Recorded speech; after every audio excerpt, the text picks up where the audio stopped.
रूस को रोकने के लिए यूक्रेन को लड़ाकू जेट चाहिए और जेलेंस्की की ये डिमांड पूरी करने वाले अब पुतिन के टारगेट पर आ चुके हैं। इसी में नया नाम फ्रांस का है। फ्रांस को पुतिन की तरफ से खतरनाक वार्निंग मिली। अब पूरे यूरोप को लग रहा है कि बहुत बड़ा खतरा अब आगे आने वाले भविष्य में मंडरा रहा है।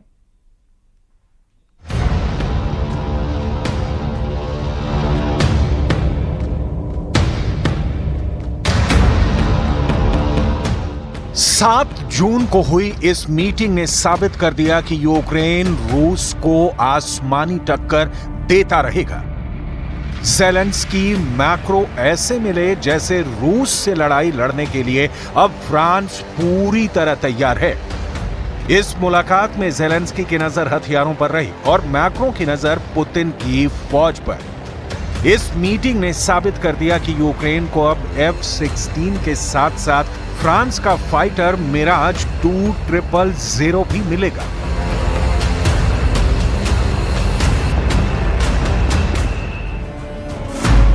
इसकी गारंटी फ्रांस के राष्ट्रपति इमैनुअल मैक्रो ने दी है। मिराज 2000 यानी वो लड़ाकू विमान जो राफेल से पहले फ्रांस का टॉप फाइटर जेट माना गया। अब यही फाइटर यूक्रेन के पास आएगा और रूस के सुखोई विमानों से टक्कर लेगा। इस वक्त यूक्रेन को जो फाइटर जेट मिलना पक्का हो चुका है, पहला है F-16 और दूसरा है मिराज 2000। दोनों ही नाटो के जबरदस्त फाइटर हैं और इसमें कोई शक नहीं कि रूस को टक्कर देने की गारंटी माने जा रहे हैं। मिराज 2000 बेहतरीन फाइटर है और मल्टी रोल होने के नाते ये ना सिर्फ रूस के फाइटर जेट्स का सामना कर सकता है बल्कि रूस के जमीनी टारगेट पर हमला भी कर सकता है। ज़ेलेंस्की इन विमानों को स्पेशल मिशन एयरक्राफ्ट के तौर पर इस्तेमाल करना चाहेंगे। फ्रांस जानता है कि वो यूक्रेन की मदद करके रूस को नाराज कर रहा है, लेकिन मैक्रो ने यह खतरा उठा लिया है।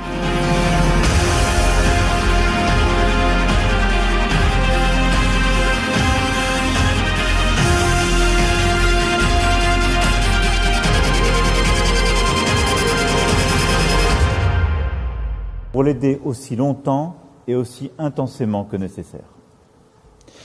Elle sait aussi que la Charte des Nations Unies et l'intégration européenne, qui ont précisément été inspirées par le combat qu'ont livré les Alliés il y a 8 décennies, seront toujours notre plus sûre boussole. Ukraine को मिल रहे fighter jet वाले तोपों को देखकर Putin बहुत गुस्सा है और वो बार बार बता रहे हैं कि नाटो रेड लाइन को क्रॉस ना करे, क्योंकि अगर लक्ष्मण रेखा को पार किया गया तो रूस ऐसी सजा देगा जिसके धमाके की गूंज लंदन और वॉशिंगटन डीसी तक सुनाई देगी। फिलहाल रूस की नई वार्निंग फ्रांस के लिए आई है और ये साफ साफ मिराज 2000 जेट को लेकर है। Любое представление о помощи в сторону подрыва ситуации. Ну и, конечно, приближая вероятность прямого столкновения с нашей страной. А это чревато непредсказуемыми последствиями для безопасности уже не только в Европе, но и мире. मिराज एक डेल्टा विंग वाला फाइटर जेट है। जो वर्जन यूक्रेन को मिलने जा रहा है वही वर्जन वाला मिराज भारत के पास भी है। मिराज फाइटर कौन से हथियार फायर करेगा, इस बारे में ज़ेलेंस्की को बताया गया है। इसमें यह हैमर बम भी है जो स्पेशल किट की वजह से 70 किलोमीटर दूर जाकर दुश्मन पर फटता है।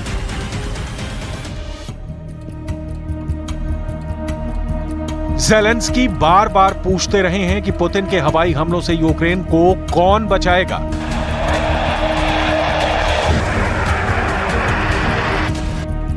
पुतिन के मिसाइल अटैक का जवाब कौन देगा।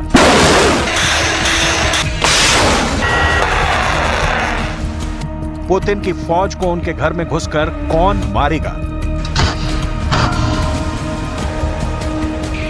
इसीलिए ज़ेलेंस्की को यह भी चाहिए यूरोफाइटर। ज़ेलेंस्की ने इसकी भी डिमांड की है, मिराज 2000। और ये वाला जहाज तो ज़ेलेंस्की को जरूर चाहिए, F-16।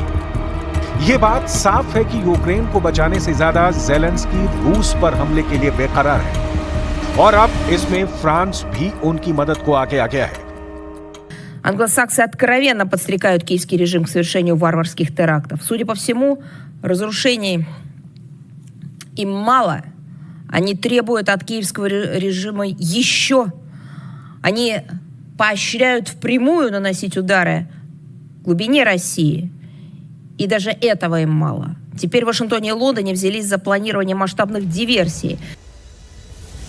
मिराज और F-16 जैसे फाइटर जेट मिल जाएं तो ज़ेलेंस्की डॉनबास में रूस के ठिकानों तक ही नहीं बल्कि मॉस्को में पुतिन के हेडक्वार्टर यानी क्रेमलिन तक हमला करेंगे। ये ताकत हासिल करने के लिए ज़ेलेंस्की ने बहुत पापड़ बेले हैं।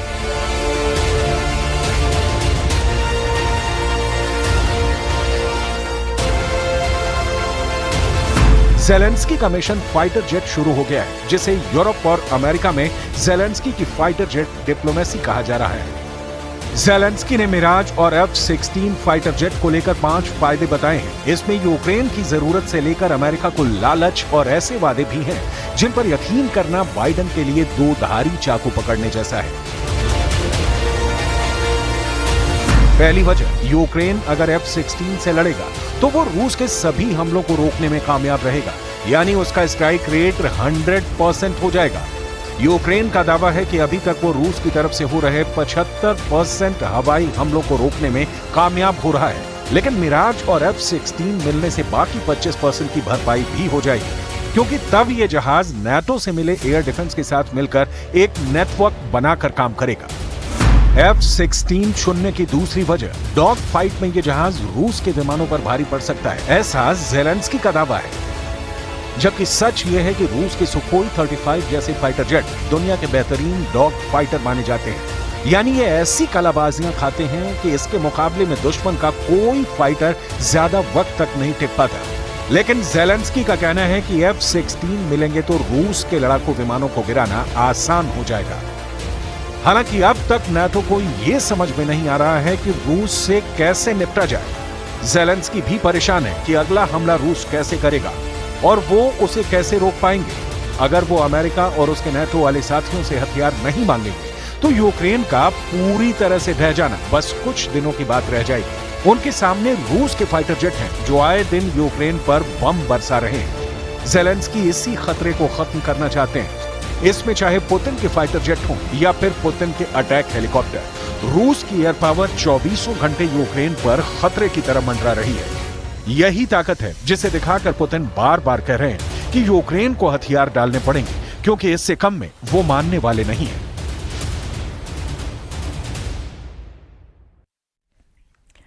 दिल्ली से जम्मू कश्मीर तक हलचल बढ़ गई है। हाई प्रोफाइल बैठकों के बाद सुरक्षा बल अब एक्शन मोड में है। Chief of defence staff general Anil Chauhan भी जम्मू पहुंच गए हैं। अब घाटी में सुरक्षा बलों को एक जबरदस्त कामयाबी हाथ लगी है। इसी बात से अब पाकिस्तान की सेना बहुत ज्यादा घबराई हुई है।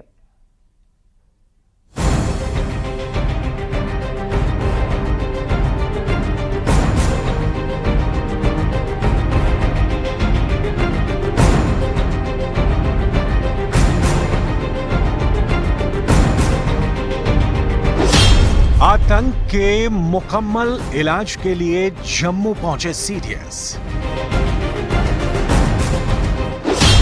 गृह मंत्रालय ने रियासी हमले की जांच एनआईए को सौंपी। हंदवाड़ा से सुरक्षा बलों ने आतंकी को किया गिरफ्तार।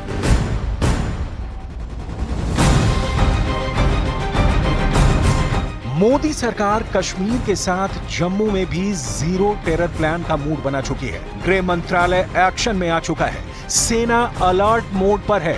सीडीएस अनिल चौहान ने जम्मू का दौरा किया है। सीडीएस अनिल चौहान का यह दौरा ऐसे वक्त में रहा जब गृह मंत्री अमित शाह ने रविवार को अमरनाथ यात्रा के लिए सुरक्षा स्थिति और तैयारियों पर हाई लेवल मीटिंग की थी और उसके अगले ही दिन सीडीएस अनिल चौहान जम्मू पहुंच गए। घाटी में सुरक्षा बलों ने चप्पे चप्पे पर नजर और पैनी कर दी है। हर तरफ तलाशी अभियान चल रहा है। ऐसे ही एक इनपुट पर सुरक्षा बलों ने हंदवाड़ा में हिजबुल मुजाहिदीन के आतंकी को गिरफ्तार किया। जाकिर हामिद मीर नाम के इस आतंकी को पाकिस्तान में बैठे उसके आकाओं से सॉफ्ट टारगेट करने का हुक्म दिया गया था। सॉफ्ट टारगेट यानी आसानी से किए जाने वाले हमले, जिसमें ज्यादा से ज्यादा निर्दोष लोगों को निशाना बनाया जा सके। पकड़ा गया जाकिर हामिद मीर पाकिस्तान में बैठे अपने आका जहूर अहमद मीर के संपर्क में था और उसी के आदेश पर आतंकी वारदात को अंजाम देने की फिराक में था। कल हमें खबर मिली है कि एक टेररिस्ट है जिसके पास वेपन्स है और वो किसी ताक में बैठा हुआ है कि वो कोई टेरर इंसिडेंट कर लेगा। इस सिलसिले में इंफॉर्मेशन मिलने के बाद हमने आर्मी के साथ 30 RR के साथ पुलिस ने और बाकी एसएफ के साथ ऑपरेशन लॉन्च कर लिया। ऑपरेशन में हमने जब बंदे को आइडेंटिफाई हो गया कि बंदा कौन है, उससे वेपन्स भी सीज किए। वेपन्स उसके एक चाइनीज पिस्टल है, एक ग्रेनेड और एम्प्टी ये 2 मैगजीन पिस्टल के है। तो इसमें हमने FIR 124/2024 हंदवाड़ा पुलिस स्टेशन में लगा दी। याद कीजिए 9 जून की तारीख को मोदी सरकार दिल्ली में शपथ ग्रहण समारोह की तैयारी में थी। उसी दौरान ये खबर आई कि कटरा से लगभग 40 किलोमीटर दूर रियासी में श्रद्धालुओं की बस पर आतंकियों ने गोलियां बरसाई। इस हमले में 9 यात्रियों की मौत और 41 लोग घायल हो गए। इस हमले के लगभग 48 घंटे बाद 10 जून की शाम को जिला कठुआ में गोलियों की आवाज गूंजी, जो 11 जून की दोपहर 2 आतंकियों के मारे जाने और 1 CRPF के जवान के शहादत के साथ बंद हुई। इसके तुरंत बाद डोडा में भी आतंकियों ने सुरक्षा बलों पर 2 अलग अलग हमले किए, जिसमें 8 सुरक्षाकर्मी घायल हुए।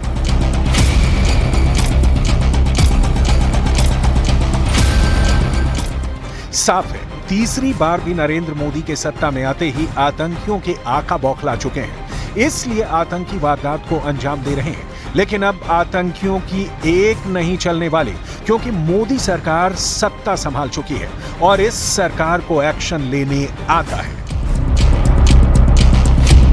आतंकी कितने बौखला चुके हैं, इसका ताजा उदाहरण है ISIS समर्थित पत्रिका वॉइस ऑफ खुरासान का एक ताजा आर्टिकल, जिससे साफ होता है। वॉइस ऑफ खुरासान के आर्टिकल में छपा है, हिंदुओं का कत्लेआम करो, चाकुओं से पेट काटो, मंदिरों को जलाओ, राम मंदिर, PM मोदी पर निशाना।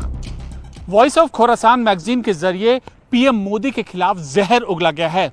उनको बताया गया है कि इस्लाम के खिलाफ भारत में वह एक हिंदूवादी राष्ट्र स्थापना करने की कोशिश कर रहे हैं, जिसका पूरा असर है मुस्लिमों के हित का नुकसान होना। यही नहीं, गजनवी और कासिम जैसे लोगों की तारीफ की गई है इस मैगजीन में।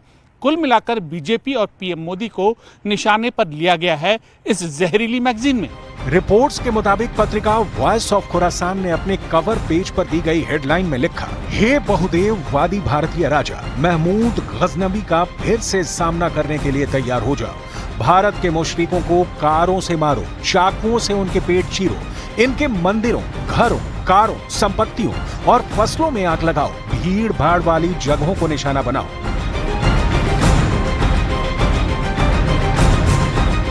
मुस्लिमों को भड़काने के लिए इस लेख में कहा गया है कि गैर मुस्लिम उनकी जमीनों पर कब्जा और महिलाओं का अपमान करते हुए शरिया कानूनों का मजाक उड़ा रहे हैं। आज के अधिकतर मुस्लिमों को इस दुनिया से मोहब्बत हो गई है, इसलिए वो जिहाद की राह में मरने की हिम्मत नहीं जुटा पाते। जनवरी 2024 में हुए राम मंदिर प्राण प्रतिष्ठा में प्रधानमंत्री नरेंद्र मोदी के साथ तमाम फिल्मी, राजनीतिक, खेल और व्यापार जगत की हस्तियों के शामिल होने पर भी ISIS समर्थित इस पत्रिका में नाराजगी जताई गई है। लेख में राम मंदिर बाबरी केस में आए फैसले को भी गलत ठहराने की कोशिश की गई है। ISIS समर्थित इस पत्रिका में नुपुर शर्मा का भी जिक्र है। दोबारा नुपुर शर्मा के वाक्य का जिक्र कर इस पत्रिका के जरिए लोगों को भड़काने की कोशिश की गई है।